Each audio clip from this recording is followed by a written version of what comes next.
حبيبي انت مالك يا حبيبي؟ انت مالك؟ ربنا قال لك اذبحه. معلش بس قبل ما نكمل الفيديو، الفيديو ده مهم جدا. احنا كل فيديو بنقول ان هو مهم، بس فعلا الفيديو ده واللي قبليه بتاع النصيب من اخطر المشاكل او الآفة العظمى اللي عندنا كلنا بنعيشها دلوقتي. المهم ان احنا كنا قايلين ان في 5 ان شاء الله يكسبوا كورس ادرك عمرك. اللي مش عارف الكورس هنتكلم عنه في اخر الفيديو. وبعدين بصراحه يعني انا لقيت 800 كومنت ولقيت تفاعل. يعني قلت لكم يا جدعان لما بنركز في التفاعل شوفوا الفيديوهين الاخرانيين على القناه عاملين ازاي، وبقيه القناه يعني بتموت. المهم ان احنا ان شاء الله مش 5 بس اللي هيكسبوا، لا احنا هنخليهم 10. ولو ما كنتش في ال10 دول ان شاء الله يبقى اسمك في اخر الفيديو. ان شاء الله هنعمل مسابقه تاني طول، خلاص احنا طول شهر رمضان كده ايه يعني، خلاص اتفرض علينا. يعني في ناس جدعان واحنا جدعان والدنيا ماشيه كده، صح؟ صح.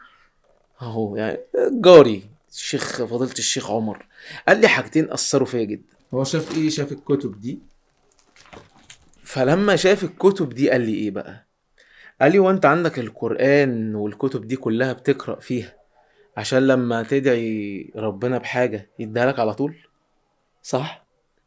فهو فطرته جابته ان دي كتب دين، وان انت لما تتعرف على ربنا اكتر هو هيستجيب لك على طول. صح يا شيخ عمر؟ صح. مش عايز تقول حاجة؟ لسه اعملوا لايك واشتراك وفعلوا الجرس. دي جارة جديدة دي اتفقناش عليها دي. واو الفيلم التاني جميلة جدا. وتصلنا. بص الموضوع ده انت دلوقتي هتسمع آية، بس بعد شوية هتسمعها بشكل تاني خالص كأنها مش هي نفس الآية. إذ قال له ربه أسلم قال أسلمت لرب العالمين. انت ممكن وانت بتقرأ الآية دي وبتسمعها كتير في سورة البقرة تحس ان انت كمان أسلمت لرب العالمين، وانا كمان يا رب أسلمت، صح؟ نسمع الآية دي بقى كمان شوية عشان تكون المفاجأة. نخش بقى في المثال على طول عشان نفهم بعض. تخيل انت دلوقتي بتقول لعمر يعمل لك حاجة، او بلاش عمر، تخيل انت عندك خادم فبتقول له يعمل لك حاجة، فبتقول له مثلا ايه؟ بتقول له والله انا على الفطار مش عايز قبل ما افطر اي حاجة عايزك تعمل لي كوباية قهوة. فهو بيقول لك يا فندم لا غلط يا فندم، ولازم بس تبل ريقك على حاجة حبيبي اعمل كوباية قهوة. فتمام، راح عمل القهوة وجابها. بعد ما خلصت كوبايه القهوه قلت له اعمل لي كوبايه قهوه كمان. لا يا فندم ما ينفعش، غلط خالص تشرب كوبايتين قهوه ورا بعض. يا حبيبي انت مالك يا حبيبي؟ انت مالك؟ اعمل القهوه وانت ساكت. شايفين؟ مع ان ممكن يبقى عندك حكمه على فكره، بس الخادم استفزك فانت ما قلتلوش، انت تعمل اللي انا بقول لك عليه وخلاص. تخيلوا ان ده تصرف عبد جاهل قصاد عبد جاهل، وعبد فقير قصاد عبد فقير مهما كان، وعبد ضعيف قصاد عبد ضعيف، وانت عايزه ينفذ الامر وما يسألكش ليه. فالفكرة بقى في موضوع الايمان بالقضاء والقدر ده هو في كيفية وتشغيل الدماغ في تنفيذ الامر، مش في تعقل الامر نفسه. يعني الكود دي مهمة جدا، نشغل دماغنا في ازاي ننفذ الامر مش في ازاي نتعقل الامر. يعني مثلا دلوقتي انت الدنيا حر فقلت الخادم بتاعك يجيب لك مثلا بيبسي، فالجو حر وانت حران وجاي عرقان فراح جاب لك بيبسي. فيا ابني البيبسي مش ساقع ليه؟ يا فندم حضرتك قلت هات بيبسي ما قلتش هات ساقع ولا لا؟ اكيد كان لازم يشغل دماغه في استقبال الامر بتاعك، باين الموضوع. طبعا ولله المثل الاعلى. فاحنا بقى بنشغل دماغنا ازاي في الموضوع اللي احنا فيه دلوقتي، الابتلاء اللي احنا فيه دلوقتي، الامر اللي من بطن الباطن كده من جوه خالص مش عاجبني، ونفسي هموت واقول ليه، هسأل ليه. ده اذا ما كنتش قلت اصلا وانا كويس، وانا ليه ده في حياتي، وليه اهلي مثلا عملوا فيا كده، وليه بعد ما اتجوز يعني اعرف الحوارات دي ليه معرفتهاش قبليها بعد ما جبنا عيال، وليه اصلا ده يخش البيت ويجي وبعد كده اتعلق وبعد كده ما يبقاش هو، وليه اصلا بعد ما اشتغلت مش عارف مشوني. ليهات كتير قوي، ودي بيبقى اخطر سؤال، لان ليه ده بيبقى فيه استفهام من العبد الجاهل قدام الملك الحكيم، ومن العبد الضعيف قدام الملك القوي، ومن العبد الفقير قدام الملك الغني. شايفين مدى الموضوع عامل ازاي؟ خد بالك احنا مرضناش ده، يعني من عبد العبد. فتخيل بقى لما يبقى السؤال من عبد بالصفات دي لملك بالصفات دي. طب معلش يعني عشان نوضح الموضوع اكتر، ايه رأيكم ناخد مثال في الموضوع ده اللي ضربه لنا الملك؟ نشوف المثال. أكيد المثال هيبقى في القرآن. أمثلة كتير جدا في القرآن عن سيدنا إبراهيم وقصصه وإيه اللي بيحصل. سيدنا إبراهيم لما جه قومه يرموه في النار، دلوقتي هو بيترمي في النار، فجاله مين؟ قلبه بقى كان عامل إزاي في الحالة دي؟ جاله جبريل. يعني دلوقتي أكتر أسباب الهلاك النار، وأكتر أسباب النجاة والنفع جبريل، هيعمل له أي حاجة في ثانية. قال ألك حاجة؟ قال أما منك فلا، ولكن حسبي الله ونعم الوكيل. تسليم تام ان ده اصلا قضاء ربنا واختيار ربنا. وفي رواية تانية بتقول علمه بحالي يغني عن سؤالي. غريب جدا تصرف سيدنا ابراهيم. عشان كده سيدنا ابراهيم كان امة، يعني نجم الابتلاءات، يعني شايل ابتلاءات امة بحالها. سيدنا ابراهيم ابنه لما بلغ معه السعي، يعني تخيل عمر اللي احنا كنا لسه، تخيل ابنك لما يبلغ معاك السعي، يعني يبتدي يكبر وتشوفه كده ويحلو في عينيك، وهات لي كذا وانزل اعمل لي كذا وخلص لي كذا، وتحس ان ابنك بيخلص لك حاجات وبيعمل لك حاجات. بلغ معك السعي كده وبدأ يكبر قدام عينك، ربنا قال لك اذبحه. ايه ده؟ سيدنا ابراهيم كان تسليم كامل. قال يا بني اني ارى في المنام اني اذبحك. يا نهار ابيض، ابنه. عشان كده ربنا بيقول أتعلم يا إبراهيم لما اتخذتك خليلا؟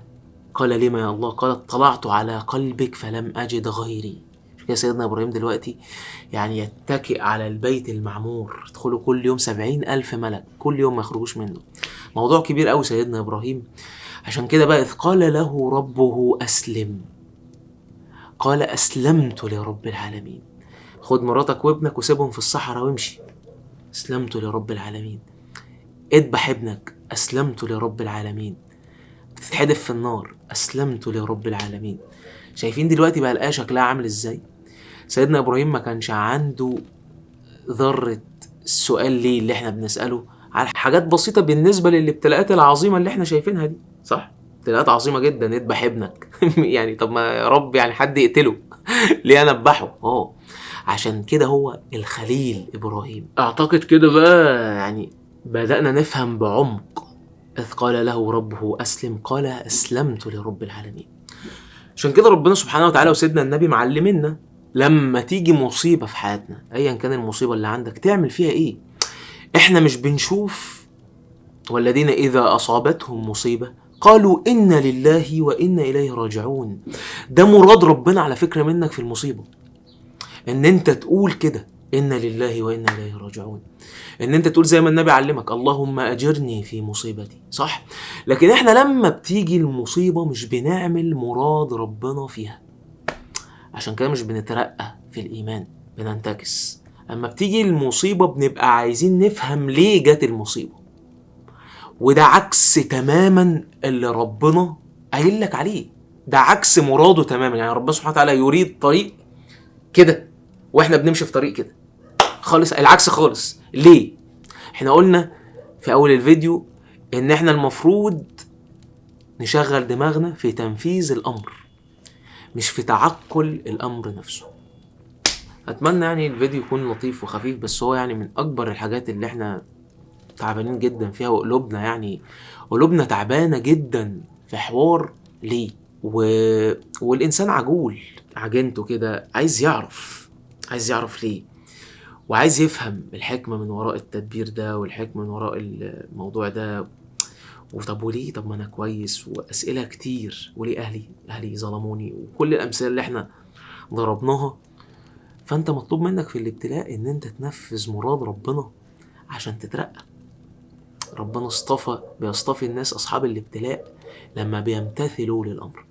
طب دلوقتي هنشوف ان شاء الله، طالما انت وصلت لاخر الفيديو انا قلت لك باذن الله ان انت ليك مفاجاه، وان انت تقدر تاخد كورس ادرك عمرك ب 200 جنيه بس بالكوبون ده. تاخد الكوبون ده سكرين شوت وتبعته على الواتساب تحت بتاع الكورس، وهتاخد الكورس ب 200 جنيه بس. الكورس بنتكلم فيه زي ما قلنا قبل كده عن التخطيط والكسل وعدم الاستمراريه والتركيز، كل حاجات من دي بعمق، وفيه احصائيات ونظريات وتطبيقات عمليه وجروب للمتابعه على الفيسبوك.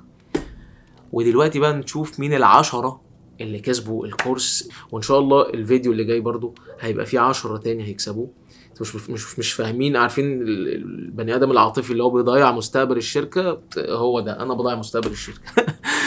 بس عشان لقيت 800 كومنت فما ينفعش اكسب 5، يعني حسيت ان عيب اعمل كده. فهنشوف دلوقتي مين العشرة، وما تنساش ان انت تاخد اقتباس من الفيديو ده وتحطه في كومنت عشان تكون من ال10 اللي هيكسبوا في الفيديو اللي جاي لو ما كنتش من ال10 دول. هستأذنكم طبعا ان احنا يعني نقول ال10 دول بسرعة عشان وقت الفيديو ما يطولش عليكم. عندنا اللهم بارك 800 كومنت و5000 لايك. انا راضي، انا مبسوط جدا الحمد لله. جاهزين اهو، عدى 800 كومنت. بسم الله. اول حد هيكسب معانا مريم تامر، ألف مبروك. دينا ما شاء الله 3.